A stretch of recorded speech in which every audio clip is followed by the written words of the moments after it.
हिंदवी स्वराज्याचे सरसंस्थापक छत्रपती शिवाजी महाराज यांना मानाचा मुजरा.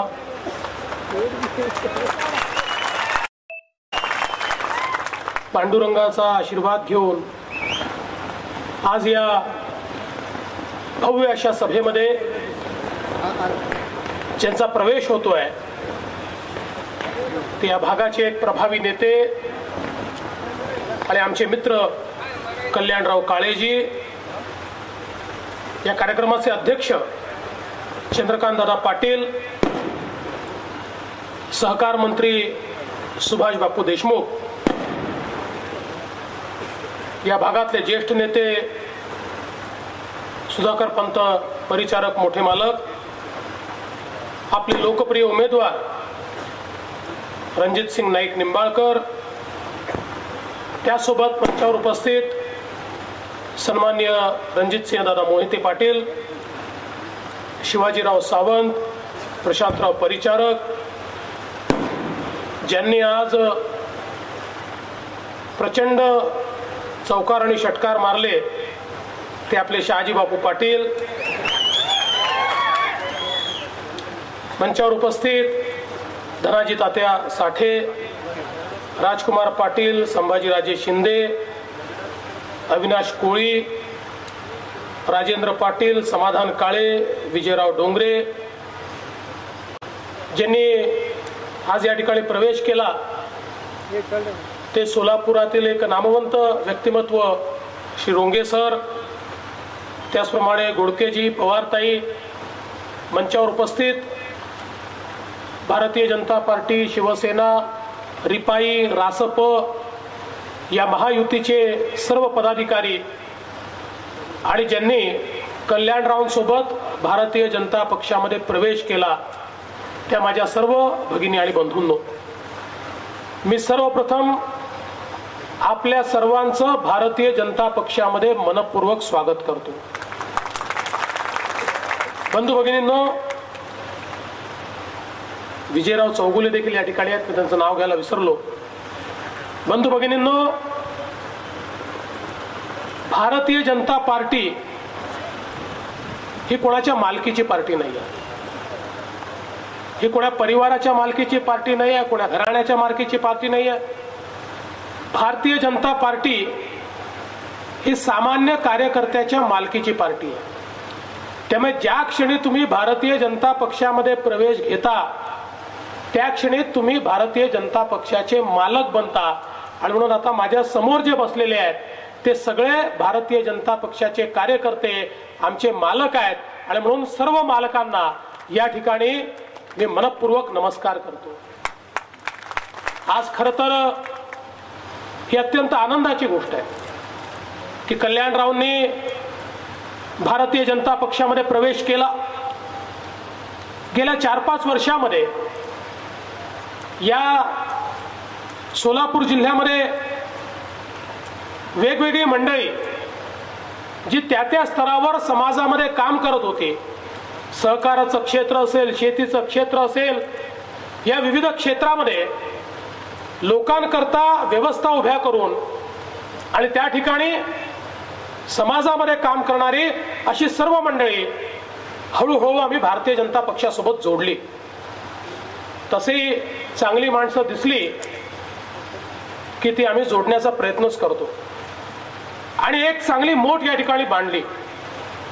आणि आता या सगळ्या मोठीमध्ये एका व्यक्तीची कमतरता होती, ते म्हणजे कल्याणराव काळे. आता ते देखील या ठिकाणी जोडले. त्यामुळे खरं मला सांगा, आता या मंचावर जे लोक बसले आहेत हे सगळे लोक एका बाजूला असताना दुसरा माणूस निवडून तरी येऊ शकतो का? काही कारण तरी आहे का? आता ही निवडणूक, हा मंच इतका पॉवरफुल आहे की आता या ठिकाणी रणजित सिंग नाईक निंबाळकर साहेब, तुमची निवडणूक जी आहे ती आता या मंचाने खांद्यावर घेतल्यानंतर तुम्ही फक्त दिल्लीचं तिकीट काढून ठेवा, आता तुम्हाला परत येण्याची आवश्यकता पडणार नाही. खरं तर बंधू भगिनींनो, कल्याणराव असं म्हणाले की खूप त्यांच्यावर दबाव आणण्याचा प्रयत्न झाला. मला कधी कधी आश्चर्य वाटतं. अहो, या ठिकाणी आम्ही देखील सरकारमध्ये आहोत आणि मग अशी रणजितसिंग दादांनी सांगितलं, सरकार चालवत असताना आमच्याकडे शेतकऱ्यांची समस्या घेऊन, कारखान्याची समस्या घेऊन कोणी आलं, आम्ही त्याला कधी हे विचारलं नाही तू कुठल्या पक्षाचा.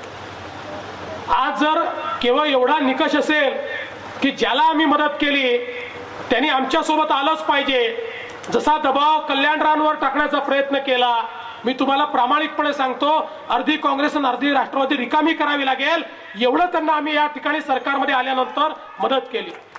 कारण आम्ही मदत करत असताना नेहमी हे बघितलं की मदत कारखान्याला नाही आहे, ती शेतकऱ्याला मदत आहे. एक कारखाना जिवंत राहिला तर शेतकरी जिवंत राहतो, एक कारखाना जिवंत राहिला तर शेतकऱ्याच्या उसाला दाम मिळतो, त्या ठिकाणी काम मिळतं.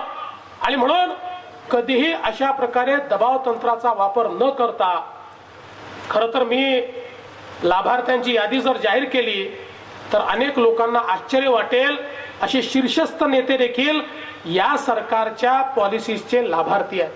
आणि म्हणून कल्याणराव तुम्ही काळजी करू नका आणि कोणाच्या दबावात तर येऊच नका.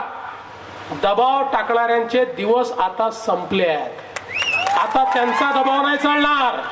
आणि त्यांनी समजून घ्यावं, दबाव तंत्रावर खूप वर्ष तुम्ही चालवलं, पण रावण राज हे नेहमी चालत नाही. शेवटी एक दिवस राम राज्य येतच. किती मोठा रावण असला तरी देखील त्याला पराभूत व्हावं लागतं. तुम्ही तर मनुष्य आहात, तुम्ही तर या ठिकाणी या लोकशाहीचे भाग आहात. आणि म्हणून एक लक्षात ठेवा, आता दबाव तंत्र वगैरे काही नाही. कल्याणराव तुमच्या पाठीशी आता आम्ही उभे आहोत. बघू कोणाचा दबाव चालतो. कोणी दबाव टाकण्याचा प्रयत्न केला तर मला सांगा, रातोरात त्यांच्या दबावाची काय परिस्थिती होते ते मी तुम्हाला दाखवून देतो. या ठिकाणी खऱ्या अर्थानं कल्याणरावनी सोबत येण्याचा निर्णय घेतला आणि त्या माध्यमातून मला एका गोष्टीचा आनंद वाटतो की सोलापूर जिल्हा असेल, सातारा जिल्हा असेल, एक विकासाचं राजकारण. रणजितदादा आमच्या सोबत आले. रणजितदादा मोहिते पाटील, राजकीय मागणी नाही, या ठिकाणी कृष्णा भीमा स्थिरीकरणाची मागणी केली.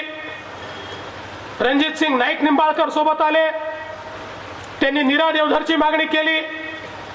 या ठिकाणी आज कल्याणराव सोबत आले तर त्यांनी उजव्या कालव्याला पाणी द्या ही मागणी केली. बंधू भगिनींनो, मला आनंद वाटतो की यापैकी कोणी व्यक्तिगत मागणी करून येत नाहीये. माझ्या लोकांना पाणी मिळालं पाहिजे, माझ्या लोकांचं कल्याण झालं पाहिजे, ही भावना घेऊन हे लोक या ठिकाणी येत आहेत. आणि ज्यावेळेस लोक स्वतःच्या स्वार्थापेक्षा समाजाचा स्वार्थ घेऊन येतात त्यावेळी खऱ्या अर्थानं आपण जनतेचं कल्याण करू शकतो. आज आपण बघा, ज्यावेळी आम्ही सत्तेमध्ये आलो लोक म्हणाले यांना काय समजतं, साखर कारखानदारीचं यांना काय माहिती आहे, मोदींना काय समजतं. पण आज उसाच्या संदर्भात, FRPच्या संदर्भात, साखर कारखानदारीच्या संदर्भात जेवढे निर्णय हे मोदी साहेबांच्या सरकारनं घेतले, जेवढ्या सवलती मोदी साहेबांच्या सरकारनं घेतल्या, ज्यावेळेस जाणते राजे मंत्री होते तेव्हा देखील हे निर्णय होऊ शकले नाहीत, हे देखील या ठिकाणी अधोरेखित केलं पाहिजे. आज साखरेला मिनिमम सपोर्ट प्राइस किंवा minimum purchase price, selling price ही या देशामध्ये कायदा तर 50 वर्षाचा होता, पण आमच्या शेतकऱ्यांना FRP मिळाला पाहिजे याकरता या कायद्याचा अवलंब केला पाहिजे. हा विचार यापूर्वी कधी आला नाही, मोदी साहेबांच्या मनात आला. आणि म्हणून पहिल्यांदा त्यांनी 29 रुपये आणि आता 31 रुपये ही मिनिमम सेलिंग प्राइस या ठिकाणी केली. कारखाने अडचणीत आले तर सॉफ्ट लोनची व्यवस्था त्या ठिकाणी केली. आज देखील 8 प्रकारच्या वेगवेगळ्या सवलती या मोदी साहेबांच्या सरकारमध्ये साखर कारखानदारी करता मिळाल्या. आणि मला खरोखर आनंद आहे, आम्ही राज्य बँक असेल, राज्य सरकार असेल, आवश्यकता पडली तर 2000 कोटी रुपयाचं पॅकेज दिलं आणि या ठिकाणी कारखाने जिवंत राहिले पाहिजे हा प्रयत्न या माध्यमातून केला. एकीकडे कारखाने जिवंत ठेवले आणि मी सुभाष बापूंचं अभिनंदन करतो की दुसरीकडे महाराष्ट्र एकमेव राज्य असं आहे गेल्या 4 वर्षामध्ये FRP करता कुठलंही आंदोलन न होता या ठिकाणी 99% FRP ही शेतकऱ्यांपर्यंत आम्ही पोहोचवली. बंधू भगिनींनो, या ठिकाणी खऱ्या अर्थानं जे हे दावा करतात की कारखानदारी आमच्यामुळेच चालते, त्यांच्या काळातही जे निर्णय झाले नाहीत ते निर्णय या ठिकाणी आम्ही केले. सिंचनाचं देखील तेच आहे. आज आपण सांगा, या भागातल्या जेवढ्या योजना होत्या, साताऱ्याच्या, सोलापूरच्या, मग या ठिकाणी टेंभू, ताकारी, म्हैसाळ असेल, जीए कटापूर असेल, त्या ठिकाणी उरमोडी असेल, या सगळ्या योजना 15 वर्ष या ठिकाणी बंद होत्या. मला आठवतं विधानसभेमध्ये लोकप्रतिनिधी बोलायचे, पण त्याला एक नवा पैसा मिळायचा नाही. आज त्या सगळ्या योजनांना माननीय मोदीजी, गडकरीजी आणि राज्य सरकारने मिळून केवळ मान्यताच दिली नाही, त्याला पूर्ण निधी दिला. आणि आज इतक्या वेगानं काम चाललंय की अगदी सांगोल्याच्या शेवटच्या भागापर्यंत हे पाणी आम्ही पोहोचवणार आहोत. सोलापूर जिल्हा असेल, सातारा जिल्हा असेल, या ठिकाणी ज्या ज्या भागामध्ये दुष्काळ होता त्या त्या भागामध्ये पाणी पोहोचवण्याचं काम आम्ही करणार आहोत. आणि या ठिकाणी मी निश्चितपणे रणजित सिंग नाईक निंबाळकर यांना सांगू इच्छितो, आपण देखील जो मुद्दा मांडलेला आहे, खऱ्या अर्थानं मी आपल्याला आश्वस्त करू इच्छितो की आपलं सरकार हे काम करणारं सरकार आहे. त्यामुळे सिंचनाच्या संदर्भात, मग त्या ठिकाणी कृष्णा भीमा स्थिरीकरण असो, नीरा देवधरचे कालवे करणं असो, आपलं पळवलेलं पाणी असो, आम्ही पळवापळवी करत नाही, आपल्याच राज्यात भांडणं लावत नाही. प्रत्येकाला त्या ठिकाणी मदत मिळाली पाहिजे, हा आपला प्रयत्न आहे. आणि म्हणून पाण्याचा महत्तम उपयोग करण्याकरता टेंभूमध्ये 50,000 हेक्टर ड्रीप इरिगेशनच्या माध्यमातून पाईप पद्धतीनं या राज्यातला सगळ्यात मोठा प्रोजेक्ट हा या सरकारनं या ठिकाणी केला आणि त्याचं काम देखील आम्ही सुरू केलं. एवढंच नाही तर जे उपसा सिंचन योजना आहेत, या उपसा सिंचन योजनांमध्ये आता शेतकऱ्याला केवळ 19% पैसे भरावे लागतात. 81% पैसा हा त्या ठिकाणी आपण सरकारच्या वेगवेगळ्या वतीनं भरतो. हा निर्णय देखील या ठिकाणी आपल्या सरकारनं घेतला. शेतकऱ्यांच्या पाठीशी सातत्याने उभं राहणारं सरकार आहे. आता इथेनॉलच्या संदर्भात मोठ्या प्रमाणात निर्णय घेतले. साखर कारखाने चालवायचे असतील तर कोजेन असेल, इथेनॉल असेल, हे सगळे योग्य प्रकारे चालले पाहिजे, त्याचे निर्णय आपण घेतले. आणि येत्या काळामध्ये या कारखान्यांना मोठ्या प्रमाणात इथेनॉलच्या संदर्भात आम्ही मदत देखील करायचं जाहीर केलं, ज्यातनं ही कारखानदारी चालेल आणि आमचा ऊसाचा शेतकरी जो आहे तो शेतकरी देखील या ठिकाणी समृद्ध होईल. आज जो सगळा दुष्काळी पट्टा आहे, या दुष्काळी पट्ट्यामध्ये जलयुक्त शिवारच्या माध्यमातून या राज्यामध्ये इतक्या मोठ्या प्रमाणात कामं झाली की ज्या भागामध्ये अक्षरशः माळरान होतं, आज त्या भागामध्ये देखील डाळिंब लावले जात आहेत, आज त्या भागामध्ये ऍपल बेर लावले जात आहेत आणि लोकांच्या जीवनामध्ये परिवर्तन होत आहे. माझा दावा नाहीये की आम्ही सगळं करून टाकलं. 4 वर्षाचा काळ सगळं करण्याकरता पूर्ण नसतो, पण हा दावा जरूर आहे की 15 वर्ष ज्यांनी या ठिकाणी राज्य केलं, ज्यांनी केवळ लोकांना या ठिकाणी आश्वासनं दिली आणि दरवेळेस तेच गाजर दाखवून मतं घेतली, ते जे करू शकले नाही ते 4 वर्षात करण्याचं काम आम्ही निश्चितपणे या ठिकाणी करून दाखवलं आहे. आणि म्हणून मी आपल्याला हीच विनंती करण्याकरता आलो आहे. आज ज्या प्रकारे देशामध्ये मोदी साहेबांचं राज्य आहे, शेतकऱ्याच्या हिताचे निर्णय होतात, मग शेतकऱ्यांच्या खात्यामध्ये थेट अनुदान असेल.